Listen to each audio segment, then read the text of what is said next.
Hello, my name is Francis Fox. I'm a trained remote viewer. I also have training in intercommunications, interspecies communications, and all the psychic skills. I was part of a secret government program that has still not been declassified. Um, when I was used as like a demo model when I was probably 12, uh, and I guess it was my control that took me to different politicians that were on different committees in Congress and explained to them that the experiments that I was involved in were going to be able to help for the children in the future in the United States at what they learned. And they did take my IQ, they increased it many, many points. You can do that very easily through traumatizing people, especially when they're children. You'll augment their IQ. They'll figure stuff out if you traumatize them enough. And basically, that's what they did. But I was introduced as a non-citizen because even though I was born in a military base, they tried to ensure that I looked like I was not American. My father was a military, American military, and I was born on.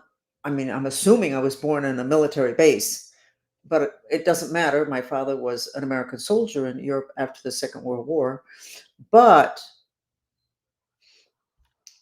his wife was not my mother. This was with a German woman who supposedly was from a lineage that, together with his, would produce this child, whatever, that would be very gifted. Um, the trick of the matter is, I was not able to become an American citizen until 1988, even though my father was military and I was born in Europe under military conditions. They wanted to make sure that I wasn't American so that they would never have to defend themselves from abuse of Americans in these secret programs. Okay, okay, all sorts of games being played. Not only was I supposedly technically American, they never got that information for it to be put into a school system. You cannot have that many brilliant people around who are very psychic, who are prophetic, and who knows what you're going to do before you know that you're going to do it. You can't have that many people around. Why would they share what they learned? Not to their advantage. I don't think they ever intended on sharing it. So that's why I'm here. I'm going to share it. So today we're going to talk about, well, I'm going to let you know what I think it might be interesting for you to know about interspecies communication. Now, as I told you a couple of podcasts back, there was apparently, and I wasn't the one who said it. I am actually repeating what somebody else said, but it makes total sense that there were a group of kids that they called space babies, and they were associated with NASA, which I was, and they were trained for interspecies communication, which I was.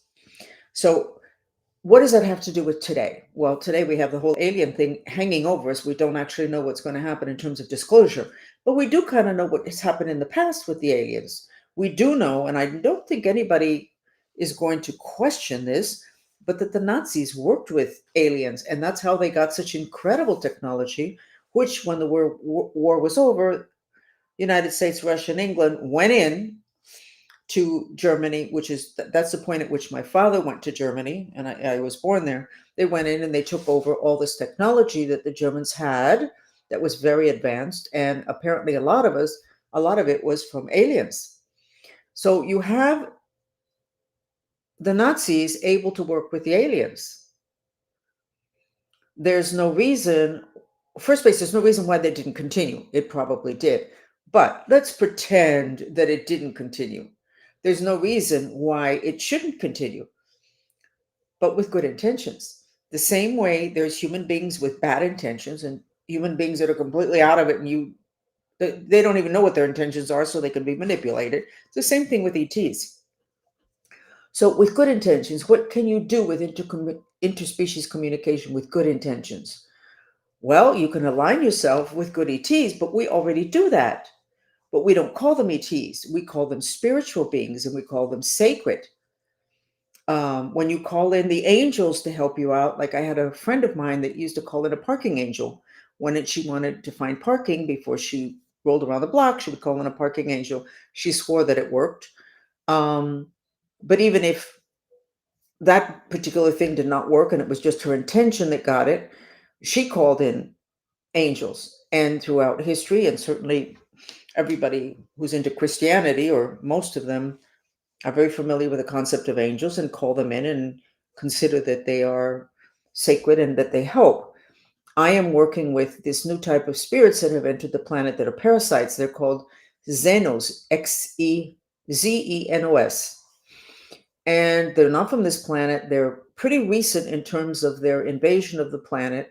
And I struggle to cut them and to pull them out.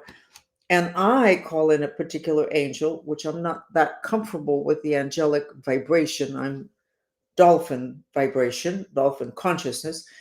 But I call in Saint Michael, who, because I needed somebody with an instrument. This is Ptah, the god that's on the Academy Awards statue. This is his instrument.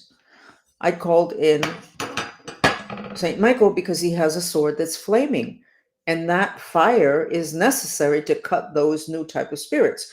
But I'm making this part very short because I don't want to trigger your belief system.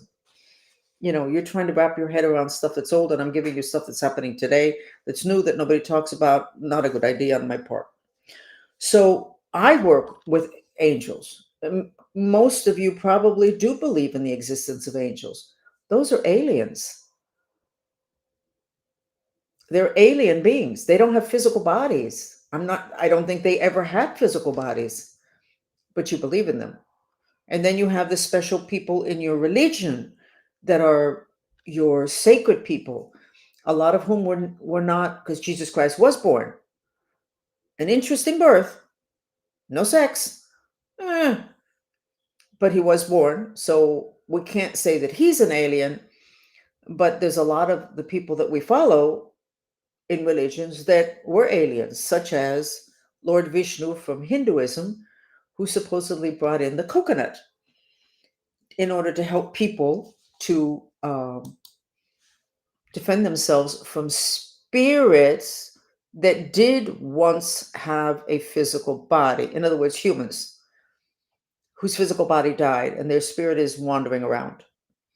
So I'm going to repeat again a story that I've said, having to do with something that you need to know to be able to navigate this whole thing with the ETs and the spirit world, and this integration of the galactic with planet Earth, and the mess because we have no education.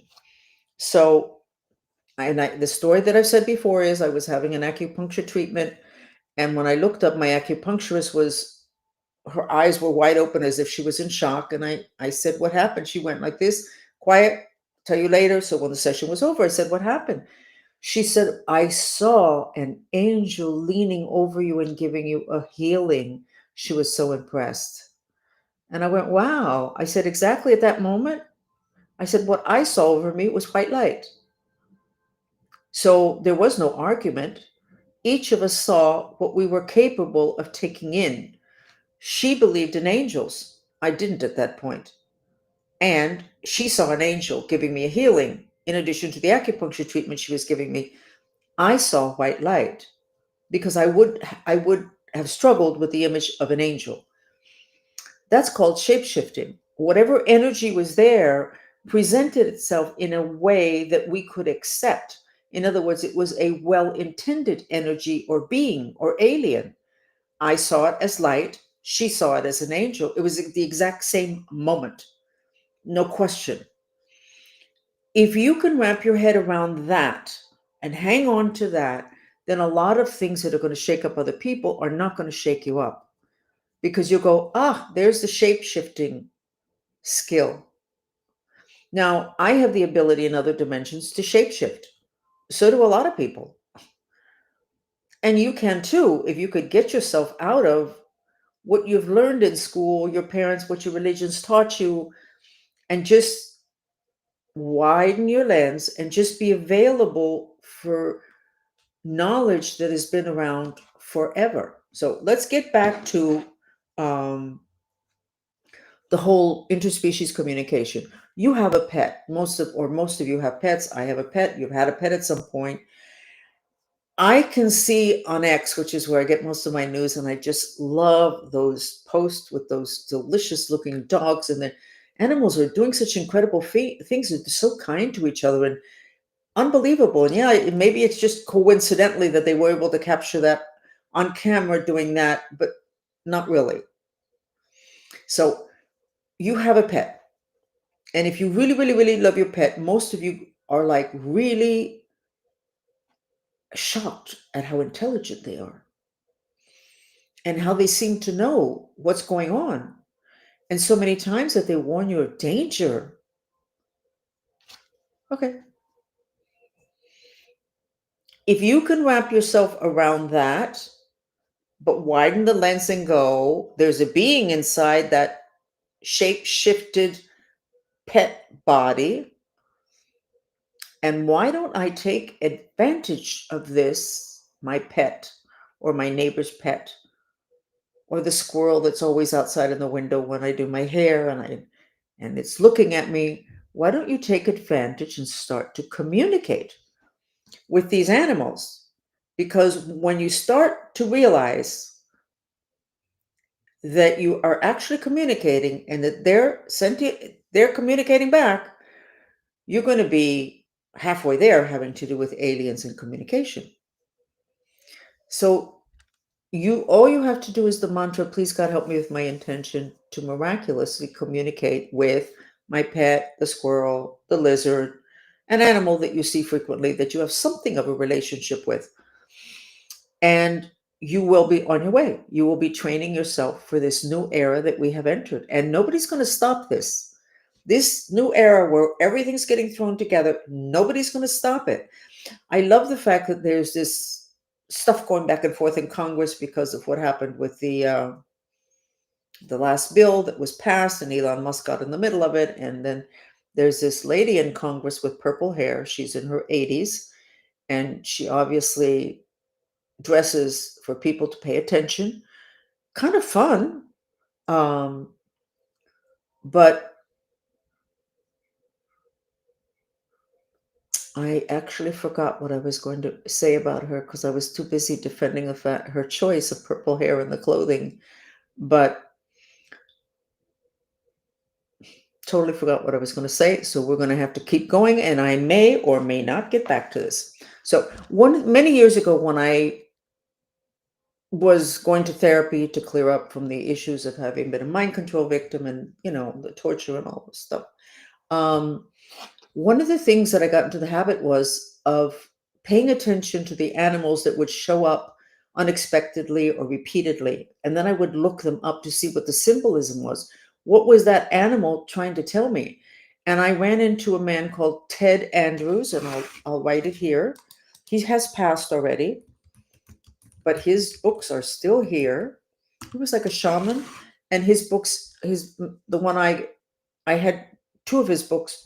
The main one was Animals Speak. So if I would see an animal, and it looked kind of interesting, or I saw it twice, or I would go and look up what the symbolism was of that animal. What was that animal? What information was it trying to bring me? And I had a lot of fun with that.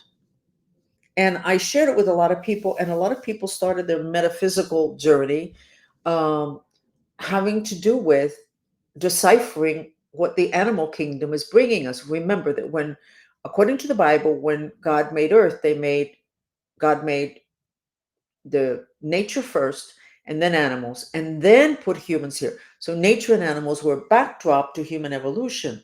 They're here to support us. And every animal brings in an energy that can transfers to you. So when you see them, they're either giving you a message for you to pay attention to, or they're literally transferring their energy to you. For a long time, I kept seeing parrots. And when I finally looked it up, of course, it said diplomacy, which we all know I did not get. Not only did I not get a degree in diplomacy, I didn't take Diplomacy 101. I should have. It would have made my life easier. Who knew? Trying to fix so many other defects I have. But I kept seeing parrots and parrots and parrots and parrots and parrots is about diplomacy. When I finally looked it up, I went, okay, I get it. I need to pay attention. I need to be softer. I need to be more diplomatic. which in my world meant I had to start to lie a lot. I still think that, because my training, if you withhold a piece of information, that's lying. And of course, that's not true in society. In society, it just means you're being not rude or you're being diplomatic. So I have to, anyway, we don't need to go into my particular issues with not being diplomatic. So you might want to start your process in terms of interspecies communication by communicating with your pet. And you are going to, every time your pet responds inside your head, you are going to go, oh, I just made that up. And I'm going to ask you, why would you make that up? Well, I didn't make it up, but you just said you did. Well, but it's in my head, and I don't believe that that pet could talk inside my head, which is telepathy. Therefore, I must have made it up. You know what? Be okay with yourself. Be okay with not believing yourself. Be okay with doubting every step of the way. Just keep moving forward. Be okay with it. It's okay. Be okay. Do it. Our pets are so there for us that if you are Hispanic and somebody has a pet that dies, many times somebody will say, oh, he picked up something that was intended for the family. Well, they picked up something that was intended for the family means some black magic. And I think that if you interview 1,000 Hispanics and ask them about that, I would say 900 of them or 950 will go, yeah, yeah, yeah, we kind of know that. Now, if you ask them, do you believe in black magic? A lot of them will say no. And yet, if a pet dies and there doesn't seem to be a reason for it, they'll go, "Oh, must have been something that was thrown at the family." So our pets do that because that black magic was not intended for a pet. It was intended for us, somebody in the family, and the pet took it on. So they have intentions, and they're very sweet, and they have a sense of humor also. They have a wide lens, animals, wide lens. They have a sense of humor, at least dogs do, dogs and cats do, and they're there for us. And again, the shaman story. The men living in caves, they need food, they don't have enough food, so they decide the next morning they're going to go down to the river, and hopefully there's some animals there and they will kill them and they'll have food for the tribe.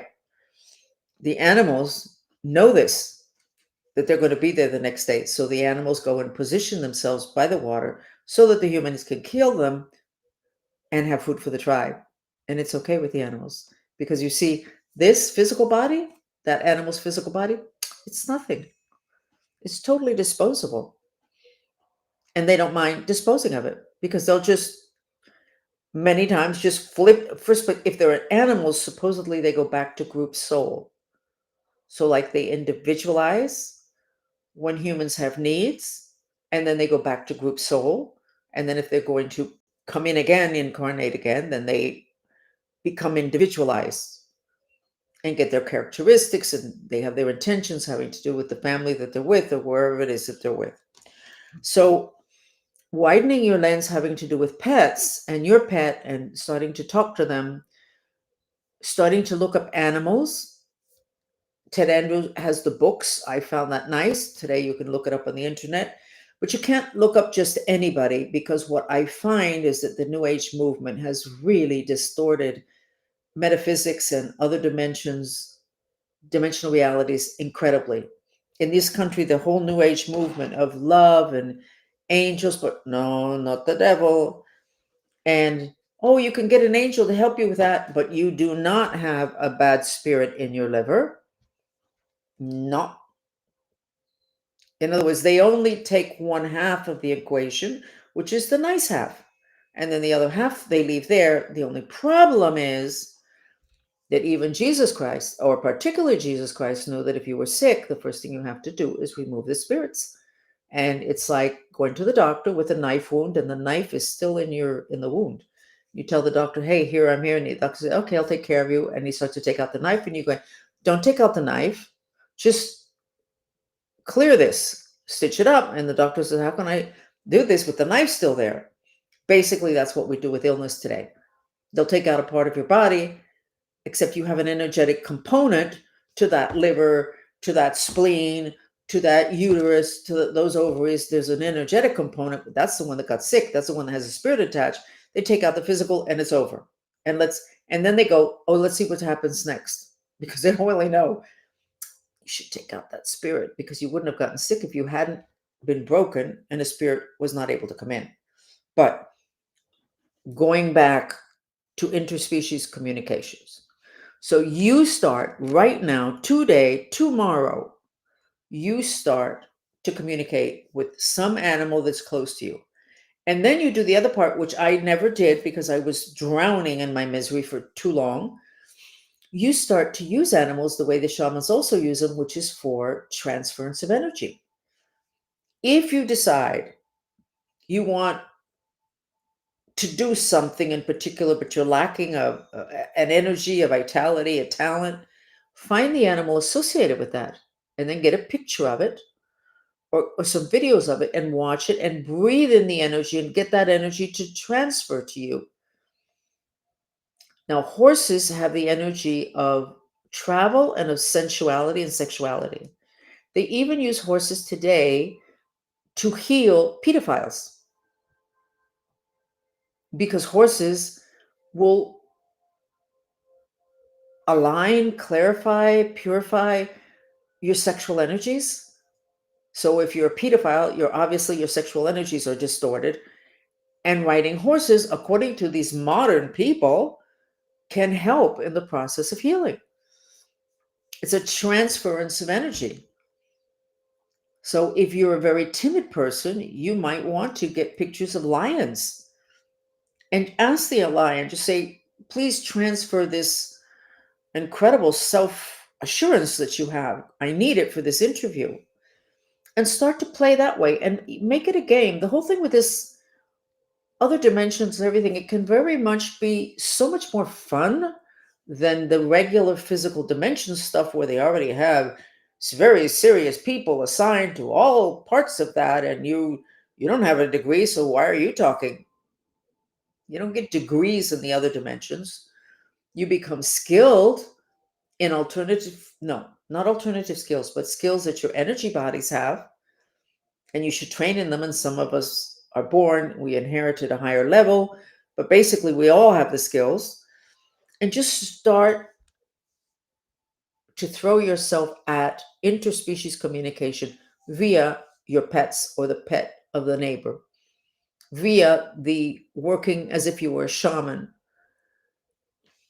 figuring out the trait that you need and bringing in with pictures and videos and movies, etc., the whole nine yards, the energy of that animal.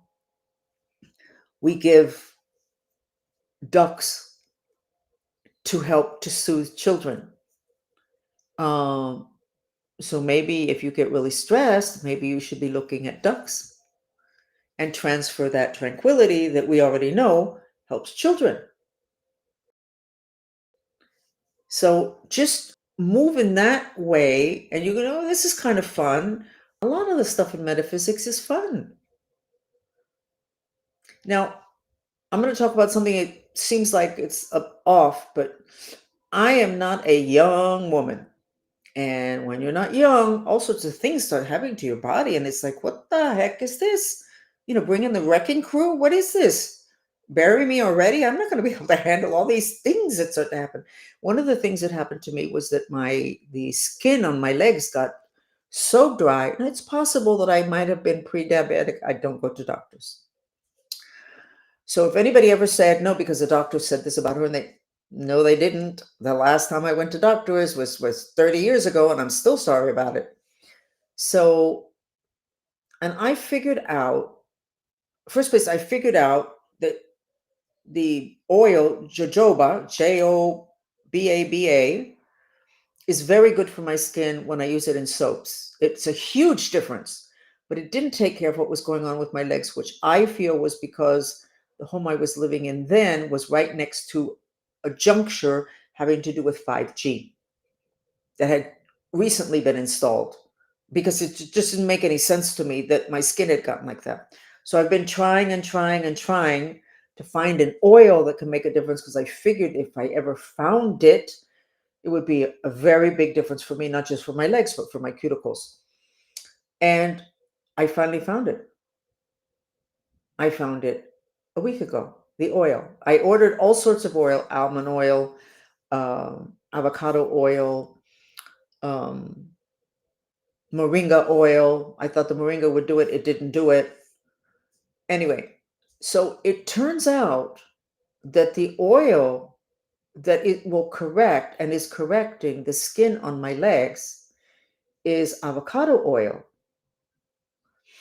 Okay, so here's a message for all women. You need to experiment and find the oil that works for you. Okay, but why am I saying this now? Because there's a particular energy attached to avocado oil. The oil, um, almond oil, has the energy of joy, the candy bar, almond joy. And it's something that is given in weddings as a gift, like Italian weddings and Hispanic weddings. They'll give you 5 little almonds or 10 little almonds in a cute little bag, and it's for joy, spreading joy.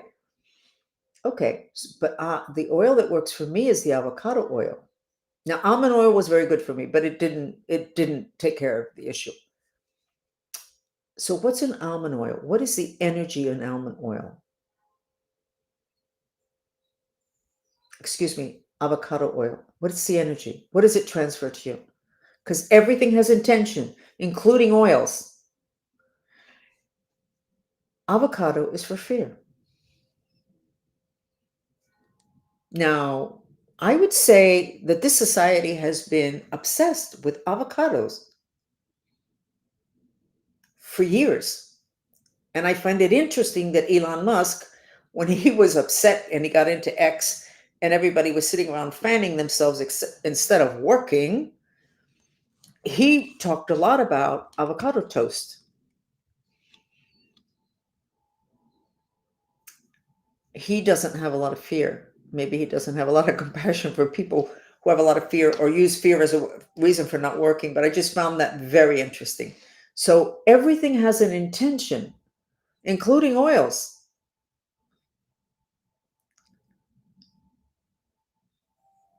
And that's the case with the ETs also. They have intentions. Meanwhile, start practicing up on pets and on beings that are in bodies that you're comfortable with, that you're familiar with. I know why I was saying this story about Congress and the lady with the purple hair. Because somebody said she looked like she should be in that star and that bar scene in Star Wars. And I always refer to that bar scene. And I have said to people, that's what it's going to be like in the future. There's going to be all these weird beings out there. We're going to have cocktail hour. Let's have a drink together. And everybody looking super weird and super different. So that's why I was talking about the lady with the purple hair, and she doesn't bother me, that she's super different. I don't agree with what she was saying, but the fact that they said that she would be appropriate in that scene just puts her right up my alley, which is that we're all going to be there one day. So you start with your pets or with the neighbor's pet, okay? You can get the book, the Ted Andrew book. He has two main ones. You can get it on the internet. Oh, and I was telling you, you can't just listen to anybody on the internet having to do with symbolism of an animal. Because as I said, in this country, the New Age movement, which controls too much of this metaphysical, other dimensional stuff, is very limited. And somebody decided that they didn't want to deal with darkness, that all you do is you embrace love, you embrace light, and you're ready to go for your ascension process. And that's not actually true, because it's the darkness in you, okay, that got stuck to you or that was yours or you inherited, that keeps you with the low frequency, and then you can't do the ascension process. And I think, and I'm going to say this very quickly, and I think that's what happened to the leftist movement. They didn't take care of a lot of negativity. They rejected. They're all shiny light. But you can think that you're rejecting it, but if you didn't do something actually about the fact that it's stuck to you, You're just carrying it. You're just hiding it deeper. Okay, so that's how you start interspecies communication. And then eventually we reach what the Nazis did, which is you work with them for things that are super important and super big and super complicated, above and beyond our scope. But when you go to have a medical procedure done, it's done by somebody that was trained. Hopefully, trained, well trained. They do surgery. You don't know how to do that. That doesn't mean it's not valid. So if you decide in the future, or the government decides in like now, to admit to working with ETs, then the fact that they know that much more is actually kind of a good thing because they can elevate you and take you places you wouldn't be able to go. But there we go with the whole thing with intention. What are the intentions behind this? The intention behind the mind control program I was in, what was told to the Congress people and the people in the appropriations committees was this was for the American children. Playing into we're good people, we're going to help all American children, so let's fund this crazy program and let's look the other way because we know ugly stuff has to be happening there. It's not American kids anyway. Intentions. Even ETs have intentions. Angels are ETs, they have intentions. Lord Vishnu was an AT. He had an intention to help humans with the coconut. By the way, that's when I knew that things were like really not good. When they, many years ago, they started to do a hit, put out a hit on coconut oil. And I was like, that doesn't make any sense. The list of things that coconut oil helps is like a mile long. And they're saying it's bad for you? And the reason it's a mile long is because coconut oil helps to eliminate the spirits, which are the things that make us sick. So that list can be 6 miles long and it would still be accurate. And then they put out a hit on coconut oil. It's horrible for you. You're going to die. You can't take coconut oil. Now it's back again. Now maybe you can take coconut oil. I love it. We're going to be doing less of that under RFK. I love it. We're in a good place, actually, a really good place. I said something big was going to happen today, the 23rd. There would be big revelations. I haven't seen anything, which has me reminding you again that prophecy is to tell you where you're going to end up unless something changes or unless you get off that path. And I don't know what it was that was supposed to happen. But prophecy is not 100% accuracy. It's for you to know something. The future is elastic and plastic. And I'm bringing it up because I was curious as to what was going to happen.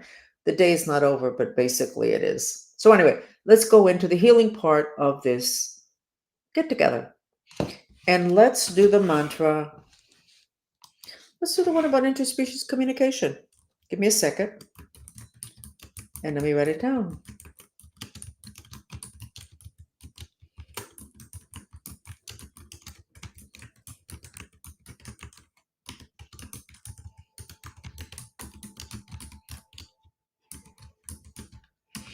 Okay.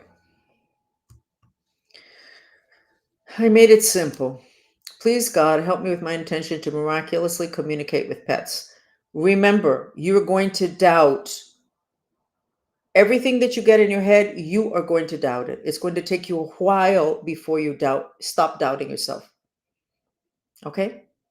And that's just part of that's the only part of the training. If I'm going to train you in interspecies communication or a 5-year-old or a 10-year-old on how to communicate with their pet, all the time is spent telling the kid that, yes, that you heard in your head is accurate. The pet said that. You didn't. Did you say that? And the kid will say, no, it was in my head. I said, that's a pet. All of the training is to get you out of your way. Okay? So let's go ahead and put some music and let's do like 5 minutes of this, okay? Here we go.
Going back to interspecies communication,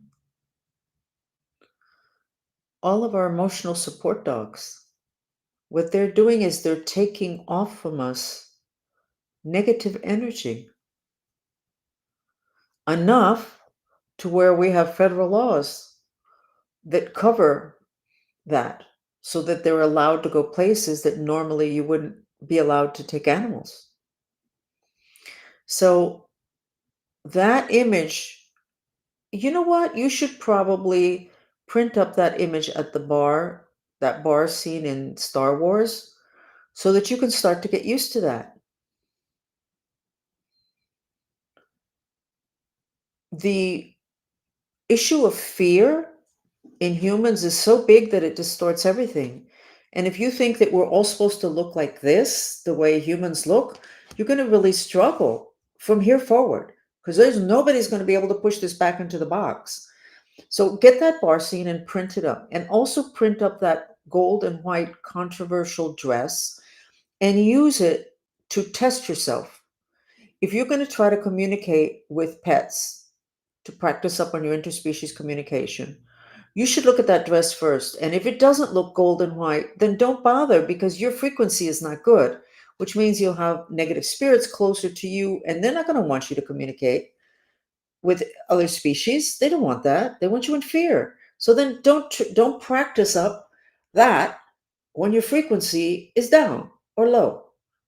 When you see that you can see that dress really gold and and white and kind of shiny, then that is a moment to actually try a lot of things that are important to you, not just communicating with pets. So, to give you an update, gossip, I started to get some federal mail and then it stopped. And now they're even sending back mail from that's not forwarded, that's just supposed to come to this address.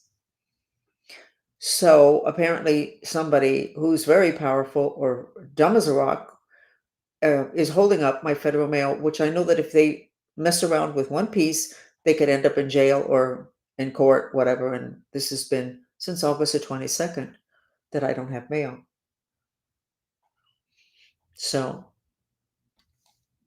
and because the bad guys are so in control of South Florida, I don't even bother trying to figure out who I could present a claim to, because the two people in charge of the two post office in charge already know of the situation and they're pretending like there's not an issue.